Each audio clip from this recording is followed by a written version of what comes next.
Hello everyone, welcome to Kyara success short. Kyara success short में आप सभी का बहुत बहुत स्वागत है। तो guys, UP triple S C lower to interview 2016 का शेड्यूल जारी हो गया है। जैसा कि आप सभी को पता है कि लोअर टू के इंटरव्यू शुरू होने वाले हैं और यहाँ पे मैं कुछ टॉपिक्स आपको प्रोवाइड करा रही हूँ जो कि आपके इंटरव्यू के लिए बेनिफिशियल हो सकते हैं। तो अभी फ़िलहाल मैं जो क्वेश्चन कराने वाली हूँ वो साइंस के कुछ इंपॉर्टेंट क्वेश्चंस हैं। साइंस सब्जेक्ट, जैसे कि देखिए, जो लोग भी साइंस सब्जेक्ट से रिलेट करते हो उनको किसी भी पोस्ट के लिए मिला हो उससे कोई फ़र्क नहीं पड़ता है। अगर वो साइंस सब्जेक्ट से रिलेट कर रहे हैं तो उनको अपना सब्जेक्ट भी पढ़ के जाना है, जैसा कि आप सभी को पता होगा। ठीक है, फिलहाल उसमें दो ऐसी पोस्ट भी हैं, साइंटिफिक असिस्टेंट और laboratory assistant, physics, chemistry and bio. ये तीनों भी है उसमें पोस्ट के तौर पर, तो आप उसके लिए भी जो है इसको देख सकते हैं। आपके लिए बहुत ज़्यादा बेनिफिशियल होगा। तो चलिए शुरू करते हैं हमारा आज का वीडियो। तो सबसे पहला क्वेश्चन है, दूरी मापने की सबसे बड़ी इकाई कौन सी है? तो दूरी मापने की सबसे बड़ी इकाई होती है पारसेक। ठीक है, एक पारसेक इज इक्वल टू होता है 3.26 प्रकाश वर्ष, और इसका जो वैल्यू होता है वो होता है मीटर में 3.08 मल्टीप्लाई बाई 10⁻16 मीटर।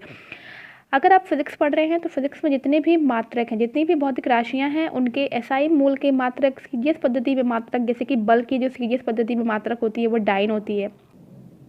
कार्य का सीजीएस पद्धति में मात्रक अर्ग होता है। ठीक है ना। और जूल और अर्ग में क्या संबंध होता है, जैसे 1 जूल इज इक्वल टू 10⁻7 अर्ग। तो ये सब चीज़ें आपको पढ़नी है। फिलहाल मैं 20 क्वेश्चन का सेट लाई हूँ आपके लिए। इसके बाद से मैं और भी अदर आपको क्वेश्चन प्रोवाइड करती रहूँगी। नेक्स्ट क्वेश्चन है हमारा, संवेग तथा गतिज ऊर्जा में संबंध। तो संवेग और गतिज ऊर्जा में क्या संबंध है? Kinetic energy is equal to होता है p² अपॉन 2m। ठीक है, जहाँ पर p क्या है? p होता है संवेग। तो ये होता है संवेग और गतिज ऊर्जा में संबंध। आपसे ऐसे भी पूछा जा सकता है कि संवेग और गतिज ऊर्जा में क्या संबंध होता है, तो इस तरह से आप वहाँ पर बता सकते हैं। ठीक है, और काइनेटिक एनर्जी जो होती है उसकी वैल्यू क्या होती है? वो होती है ½ mv², जहाँ पे m द्रव्यमान होता है और v जो है क्या होती है? वस्तु किस वेग से चल रही है वो यहाँ पे शो करता है। नेक्स्ट है, सार्वत्रिक गुरुत्वाकर्षण नियतांक g का मान क्या होता है? तो सार्वत्रिक गुरुत्वाकर्षण नियतांक g का मान क्या होता है? तो ये होता है 6.67 multiply by 10⁻11 newton meter square upon kilogram square. Next है कि ऊर्जा संरक्षण का नियम बताइए। तो ऊर्जा संरक्षण का नियम क्या होता है कि ऊर्जा को ना तो उत्पन्न किया जा सकता है ना ही नष्ट किया जा सकता है। ऊर्जा केवल एक रूप से दूसरे रूप में परिवर्तित की जा सकती है। जब भी ऊर्जा किसी रूप में लुप्त होती है तो ठीक उतनी ही ऊर्जा अन्य रूपों में प्रकट हो जाती है। ठीक है, तो ये ऊर्जा संरक्षण का नियम होता है, इसे ध्यान रखें। नेक्स्ट क्वेश्चन है कि वायुमंडलीय दाब को किससे मापा जाता है? तो वायुमंडलीय दाब को मापा जाता है बैरोमीटर से। ठीक है, बैरोमीटर के द्वारा वायुमंडलीय माप जो आपका दाब होता है उसको मापा जाता है।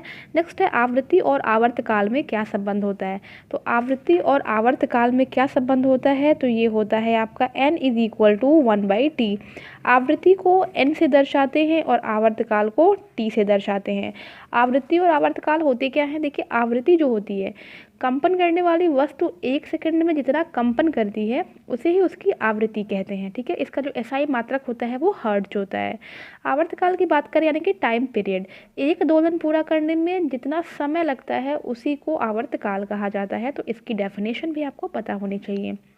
नेक्स्ट क्वेश्चन है कि लैंप की बत्ती में किस कारण से तेल ऊपर चढ़ता है? ठीक है, तेल शायद मेंशन नहीं किया, अच्छा किया है मैंने साइड में।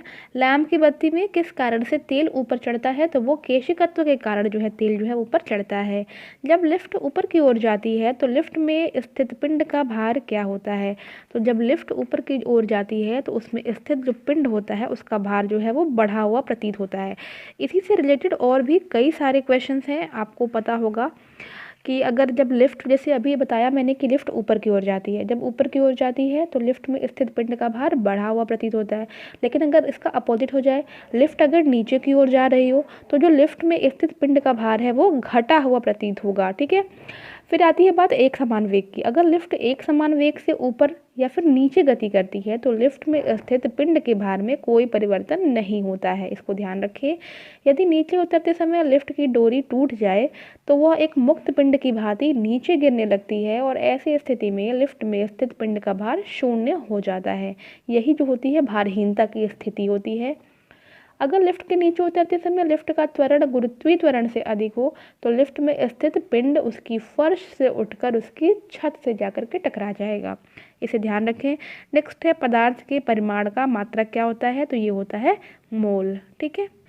नेक्स्ट है कि अवतल दर्पण द्वारा पर्दे पर बनने वाले प्रतिबिंब को क्या कहा जाता है। तो अवतल दर्पण की बात की जा रही है। जैसा कि आपको पता होगा कि अवतल दर्पण में जो पॉलिश होती है वो पॉलिशिंग जो होती है बाहर की तरफ होती है। ठीक है, पहले तो ये जान लीजिए। और अवतल दर्पण में जो इमेज होता है वो 6 जगह पे रखे जा सकते हैं। ठीक है ना, अवतल दर्पण में इमेज को जो है 6 जगह पर रखा जा सकता है, जबकि उत्तल दर्पण में इमेजेस को सिर्फ 2 ही जगह रखा जा सकता है।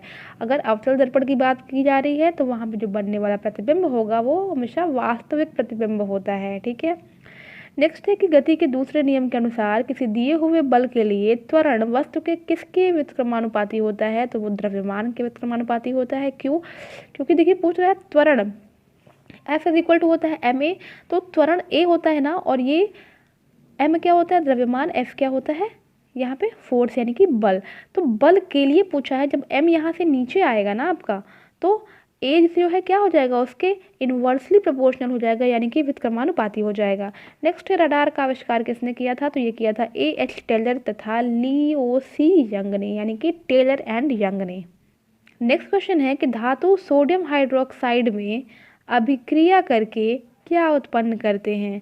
धातु जो होते हैं वो सोडियम हाइड्रोक्साइड में अभिक्रिया करके क्या उत्पन्न करते हैं, तो वो उत्पन्न करते हैं ऑक्सीजन गैस। नेक्स्ट क्वेश्चन है CaOCl2 का सामान्य नाम क्या है। ये मैंने आपको कराया भी है, जहाँ पे आपको मैंने केमिकल नेम और केमिकल फॉर्मूले कराए हैं। तो इसका नाम होता है ब्लीचिंग पाउडर। रक्त कैंसर के इलाज में कौन सा रेडियो आइसोटोप्स का उपयोग किया जाता है, तो ब्लड कैंसर में जो उपयोग किया जाता है वो होता है फास्फोरस 32। जो बीज हर साल बदल जाता है उसे क्या बोला जाता है, तो जो बीज हर साल बदल जाए उसे कहते हैं प्रमाणित बीज। नेक्स्ट है वाहनों से निकलने वाली प्रदूषित गैस कौन सी होती है, तो वाहनों से निकलने वाली जो प्रदूषित गैस होती है वो होती है कार्बन मोनोऑक्साइड। नेक्स्ट है भोपाल गैस त्रासदी के लिए कौन सा प्रदूषक उत्तरदायी था, तो भोपाल गैस त्रासदी के लिए मिथाइल आइसोसाइनेट जो है उत्तरदायी था। सोडियम धातु का संग्रह किस में डुबा कर किया जाता है, तो सोडियम धातु का संग्रह कैरोसिन में डुबा कर किया जाता है, यानी कि सोडियम धातु को हम लोग जो है कैरोसिन ऑयल में संग्रह करते हैं, उसे रखते हैं। नेक्स्ट है कि लोहे में जंग को रोकने के लिए किसका उपयोग किया जाता है, तो लोहे में जंग को रोकने के लिए जिंक का उपयोग किया जाता है। ठीक है, जिंक का उपयोग किया जाता है। सो गाइज ये थे कुछ क्वेश्चंस जो कि साइंस के थे और आपके ऑल सब्जेक्ट यानी कि फिजिक्स केमिस्ट्री बायो के जो बच्चे हैं उन सभी के लिए बहुत ज़्यादा बेनिफिशियल हैं, क्योंकि बहुत ही बेसिक्स क्वेश्चन थे, तो सभी बच्चों के लिए इंपॉर्टेंट है। आपको तो पता ही है कि बेसिक्स से क्वेश्चन साइंस के जो होते हैं वो हमसे रिलेटेड होते हैं, जो हमारी लाइफ से रिलेट करते हैं। वो सारे क्वेश्चंस जो हैं आपसे में से किसी से भी पूछे जा सकते हैं। तो इन सब क्वेश्चंस को देख लीजिएगा एक बार। ये अभी पहला सेट मैंने कराया है, इसके बाद से धीरे धीरे और भी सारे सेट्स आपको प्रोवाइड हो जाएंगे। तो गाइस वीडियो पसंद आया होगा, और इस तरह के अगर आपको और वीडियोस चाहिए होंगे तो कमेंट करके ज़रूर से बता दीजिएगा कि इस तरह के क्वेश्चंस आपको और करवा दिए जाए। तो मिलते हैं अपने नेक्स्ट वीडियो में। अगर वीडियो पसंद आता है तो चैनल को सब्सक्राइब ज़रूर कर लेना। Till then take care and bye bye.